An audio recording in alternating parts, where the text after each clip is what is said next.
આશ્રમ આણંદ. તમારું હાર્દિક સ્વાગત છે. હમણાં ચાલી રહ્યો છે ટાઈમ જમવાનો. તમે દેખી શકો છો મારી પાછળ બધા જ વૃદ્ધો જમવા બેસી ગયા છે. એઝ યુ કેન સી આજનું મેનુ છે કઢી છે, શાક છે, ખીચડી છે, રોટલી છે. ઓ 2 ટાઈપના શાક છે.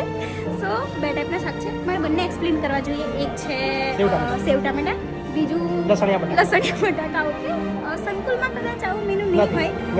અમે અહીંયા જ જમીને જવાના છે, પાકું છે.